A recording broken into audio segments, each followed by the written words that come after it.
fenomena El Dua Nino kanak-kanak di kuat Kelantan menyebabkan sebelumnya waktu disyaki ini akibat perlu suhu dilaksanakan abad. segera dengan Syahrir mematikan Akil, fajar 11 dan tahun. wakam untuk sekitar Aduh, panasnya. Bismillahirrahmanirrahim.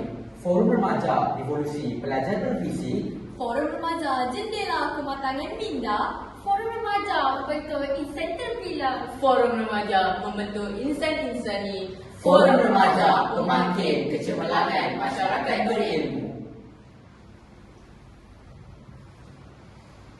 Bismillahirrahmanirrahim. Assalamualaikum warahmatullahi wabarakatuh. Salam ukhuwah, salam kasih sayang dan salam satu Malaysia. Warga Dewan sekalian, bersyukur kita kepada Allah Subhanahu Wa Taala kerana dengan izin serta limpah kurnianya dapat kita bertemu dalam gelanggang Forum Remaja bersama saya Muhammad Amirul Amir selaku moderator pada pagi yang berbahagia ini. Hadirin yang dirahmati Allah sekalian, sebelum saya memperkenalkan adik-adik pendidik kita di Sega dan Pandai Bergaya, saya ingin mengajak hadirin merenung sejenak nasib flora dan fauna di luar sana. Mutakhir ini isu modernisasi meneraskan pembangunan negara. Pelbagai projek sosioekonomi dijalankan dengan begitu rancak, namun kita tidak sedar bahawa kerancakan itu telah menyebabkan alam sekitar menjadi mangsa. Kita sebenarnya tersepit antara keinginan menjadi sebuah negara maju dengan alam sekitar yang perlu dipelihara.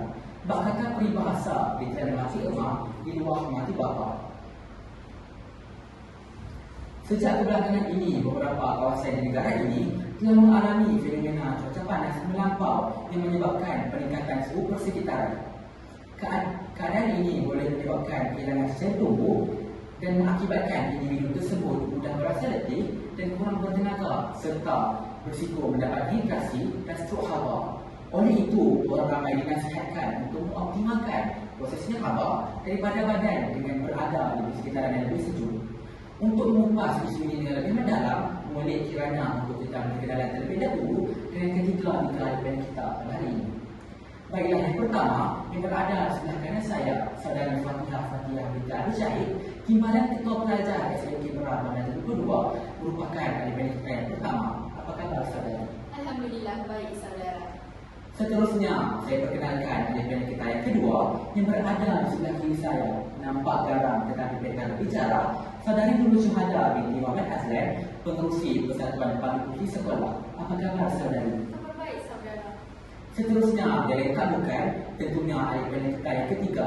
Nampak segar dan bergaya, saudara Muhammad Adin Zahini bin Zainuddin.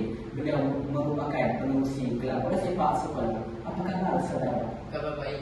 Saudara pula bagaimana? Alhamdulillah, saya baik-baik sahaja. Usai salam perkenalan, kembali kita kepada topik utama forum kita tentang faktor yang mempengaruhi fenomena cuaca panas yang melanda negara dan gejala strok hawa.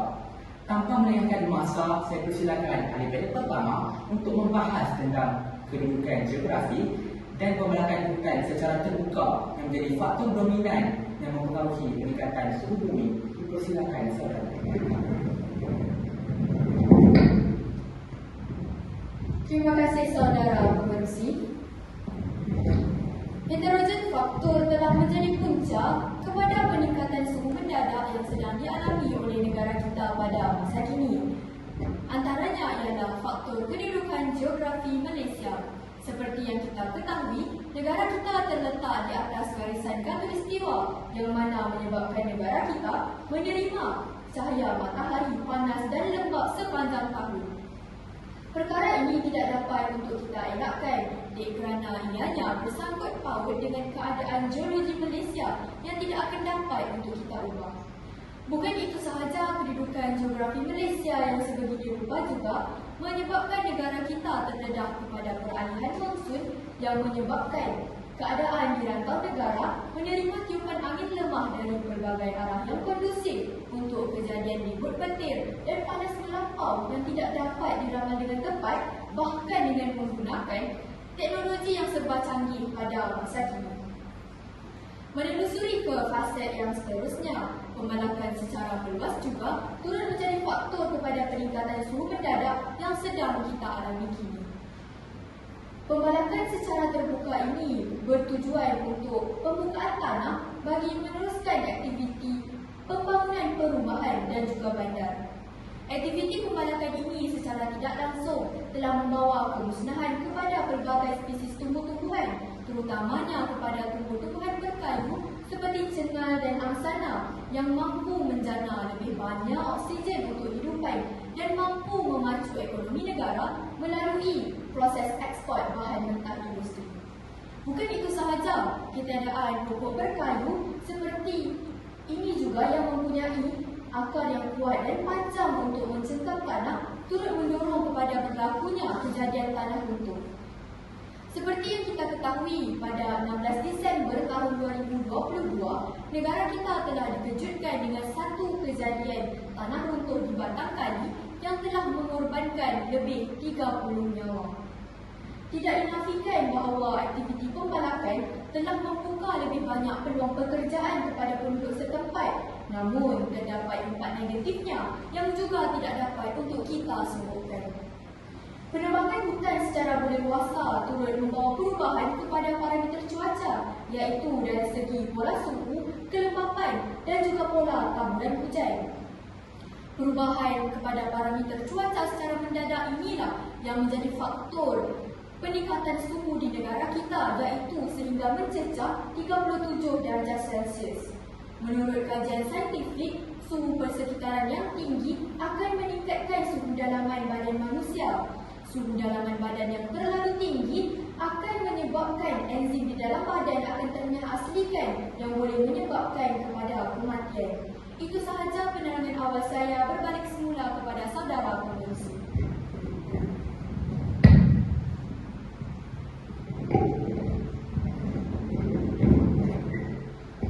Terima kasih kepada panel pertama atas pembicaraan konsep yang berfalsafah lagi berisi. Merdu juga suara ahli kita ya. Masih terdapat berbagai faktor lain yang menjadi penyumbang kepada peningkatan suhu bumi. Untuk itu, saya serahkan perbincangan ini kepada ahli panel kedua untuk menyampaikan ucapan beliau. Dipersilakan saudara.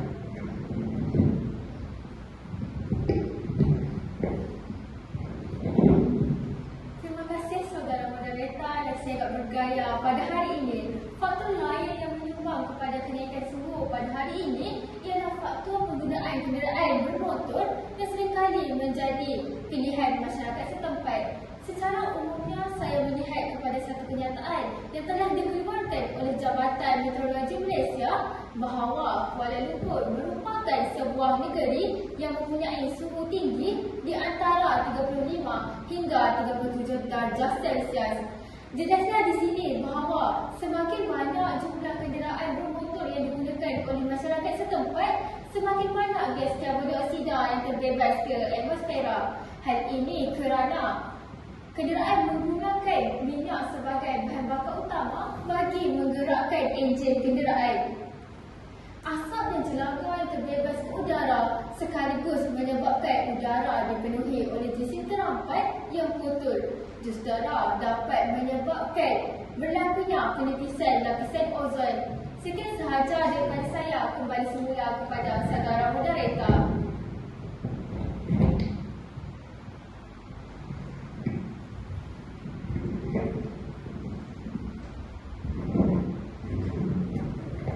Terima kasih saudari atas pemaparan konsep yang cukup relevan sebentar tadi.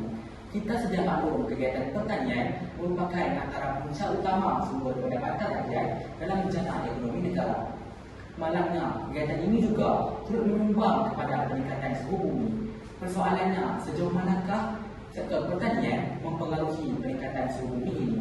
Untuk itu, saya persilakan ahli panel ketiga untuk menyampaikan ucapan beliau. Dipersilakan saudara.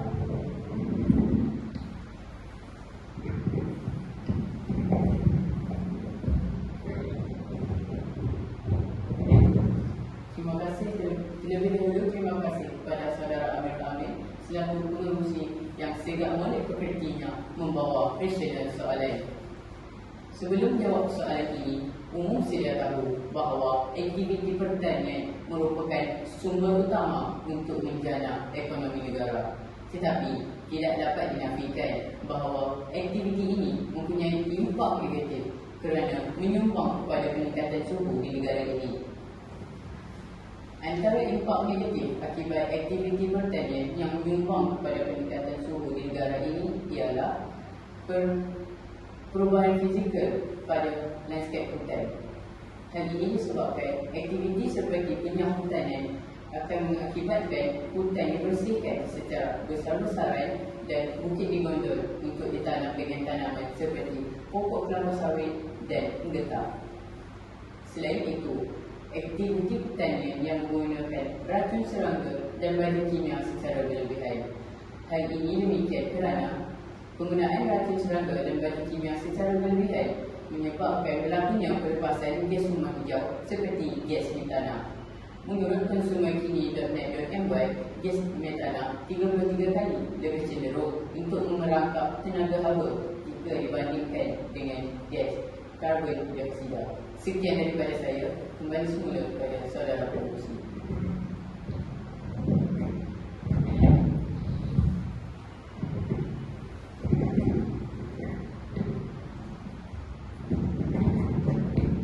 Cukup hebat isi yang disampaikan oleh panel ketiga sebentar tadi. Seterusnya, saya ingin memberi peluang kepada ahli-ahli panel untuk membincangkan gejala strok haba. Untuk itu, saya mempersilakan ahli panel ketiga sekali lagi untuk mendominasikan permasalahan tersebut. Dipersilakan.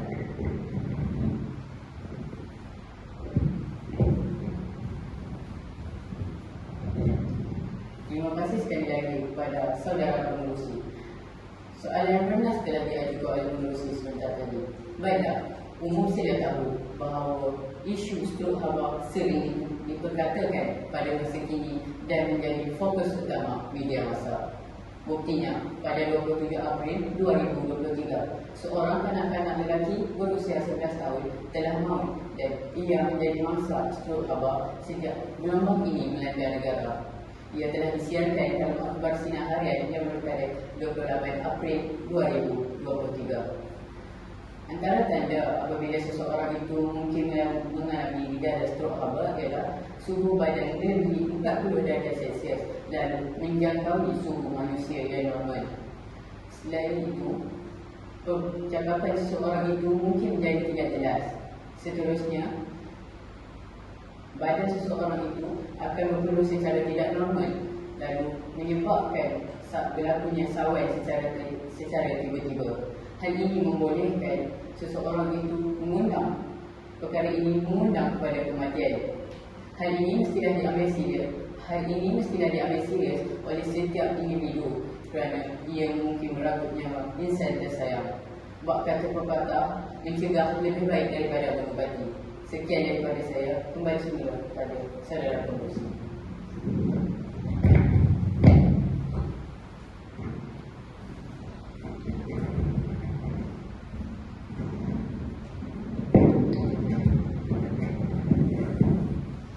Terima kasih saudara atas pandangan yang cukup bernas dan panjang lebar. Jika diteliti memang benar pencemaran badan dicetuskan oleh manusia itu sendiri. Apabila keuntungan yang tergambar di hadapan mata, nilai-nilai bumi tak lagi menjadi pegangan. Yang menyedihkan, semua penduduk bumi merasai kesan negatifnya, sedangkan yang melakukan kerosakan hanyalah segelintir manusia sahaja. Bagi melihat sejauh mana kisah buruk ini, kita tunjukkan permasalahan ini kepada ahli media kita. Yang pertama, nampak gaya sudah tidak sabar-sabar lagi untuk berbicara mengenai tajuk ini. Persilakan saja. Terima kasih kepada saudara pengerusi yang tampan lagi di bawah.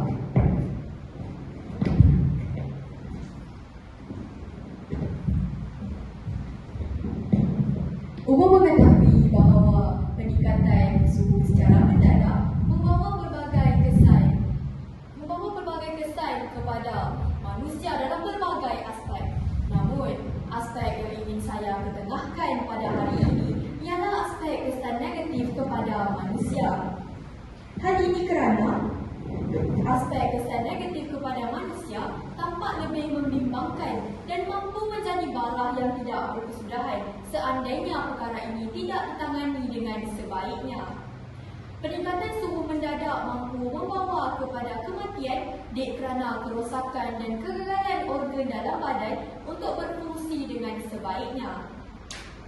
Sejak kebelakangan ini, insiden yang menimpa seorang kanak-kanak lelaki yang berusia 11 tahun yang meninggal dunia akibat strok haba acap kali menjadi buah mulut masyarakat. Apabila bedah siasat dilakukan ke atas tubuh badan kanak-kanak tersebut, didapati kebanyakan daripada organ dalamannya berubah menjadi kehitaman seperti hangus terbakar. Sudah disahkan oleh ahli perubatan yang pakar bahawa perkara ini berlaku kerana suhu dalaman badan kanak-kanak tersebut yang terlalu tinggi disebabkan oleh peningkatan suhu mendadak di persekitarannya. Menurut kajian biologi, perkara ini berlaku akibat satu kelenjar yang dikenali sebagai hipotalamus yang berfungsi untuk mengawal suhu badan manusia tidak dapat untuk berfungsi dengan sebaiknya.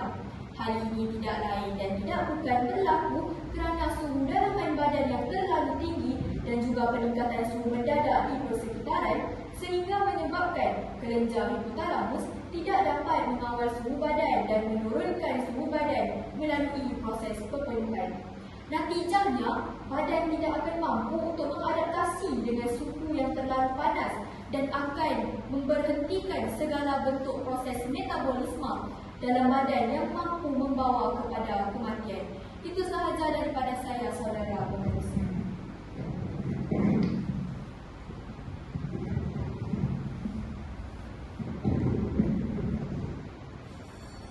Terima kasih saudari atas jawaban ringkas daripada sebentar tadi.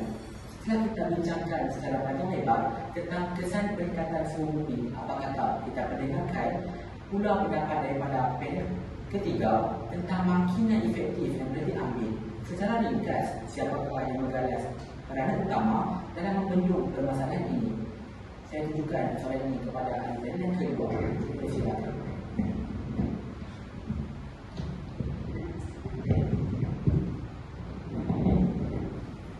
Terima kasih saudara moderator yang berkata berkata-kata.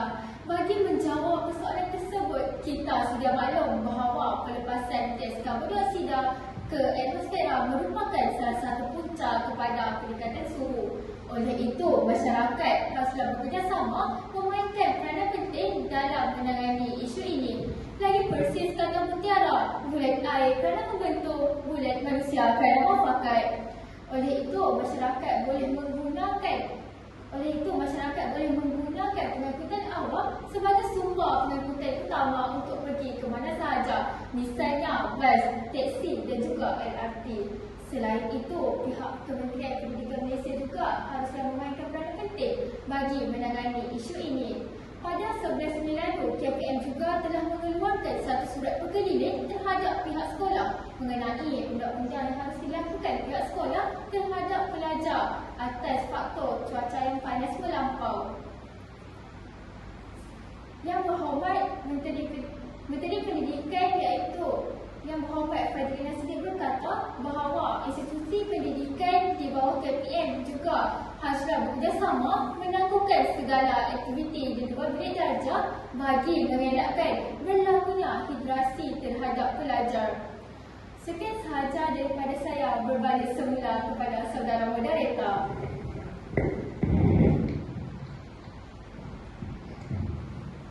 Terima kasih saudari atas ulasan relevan itu tadi. Benarlah kata bijaksana, setiap masalah perlu ada penyelesaiannya. Saya buka peluang kepada ahli panel pertama untuk menyimpulkan permasalahan ini. Dipersilakan saudari.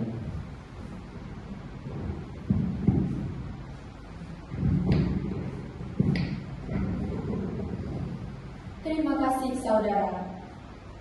Melihat kepada insiden dan fenomena yang berlaku sejak kebelakangan ini, kita semua patut sedar bahawa bumi yang kita diami ini sudah mencangkau usia tuanya. Jadi ianya perlulah dijaga dengan sebaiknya supaya dapat terus hidup agar setiap kehidupan di atasnya dapat terus bernyawa dan meneruskan kehidupan tanpa sempadan. Itu sahaja pendapat yang boleh saya katakan. Kembali kepada pengerusi.